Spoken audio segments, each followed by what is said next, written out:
Brothers and sisters, Merry Christmas! Christmas is here. We're very happy because it's an event that defines our life. It's an event that also shows the love of God that He bestows on us, even though we do not merit it.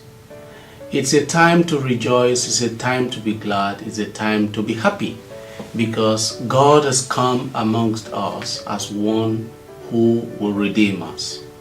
I think it's also important to also share with each other this time of Christmas.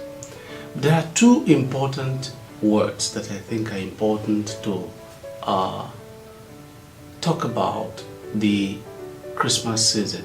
One of it is synkatabasis. The other word is kenosis. Synkatabasis will mean condescension. God coming in the form of man to take the human form in order to save us. That is an expression of God's love for us. He took the form of a slave, as St. Paul says. So the second word is kenosis. Kenosis, that is self-emptying. These two go together, and the whole celebration of Christmas, Christ coming in the human form in the womb of the Blessed Virgin Mary, reveals to us this fact of condescension as well as self-emptying. Jesus teaches us humility because that's what is also expressed in the letter of St. Paul to the Philippians, chapter 2, verses 6 to 11. Though he was in the form of God, he didn't cling to equality with God, a thing to be grasped. He emptied himself. That's the word, kenosis. And I think we're called to that self-emptying, emptying ourselves so that God fills us up.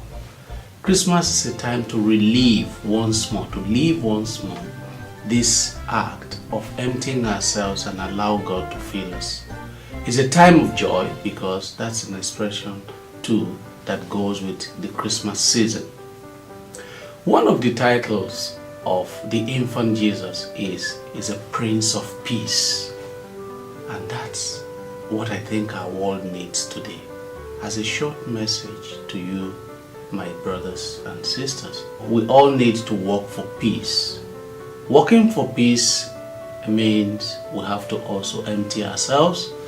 We have to come down from the height of our pride. We have to also see the needs of the people around us. Peace is not just absence of war, but we also work for what will make for the full realization of all the potentials of our neighbors and ourselves as well. This is what Christmas gives to us because through sin we left the path that the Lord invited us to. But through the coming of His Son, through the Blessed Virgin Mary, we also come to the fact of realizing once more the original plan of God for us. The peace the Lord gives us is the peace the world cannot give. And that is why in His days, the psalmist tells us, justice shall flourish and peace till the moon fails. This is the peace, this is the gift of Christ to all of us. And I think we need to embrace it.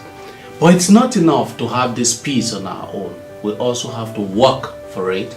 We also have to help other people to realize this peace. We have to try as much as possible to also see that our world lives in a way that, or we live in our world in such a way that we live at peace with one another.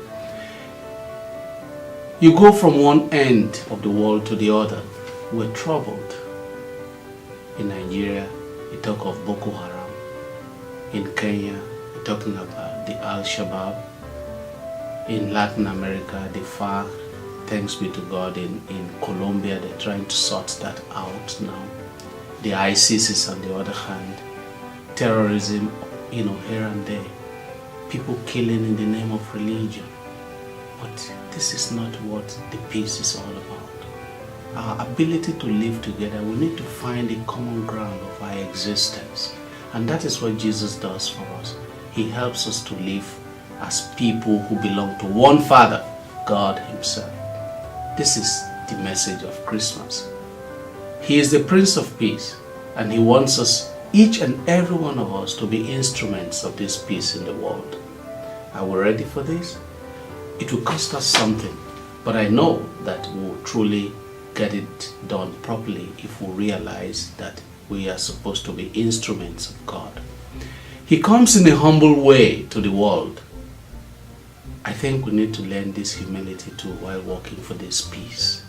The Prince of Peace is the one who is inviting us for this, to be part of His kingdom, a kingdom of peace, a kingdom of justice, a kingdom where love exists. Let's share this love, brothers and sisters. Today, as Christmas Day, we share this love because that is what God also presents to us to share with one another.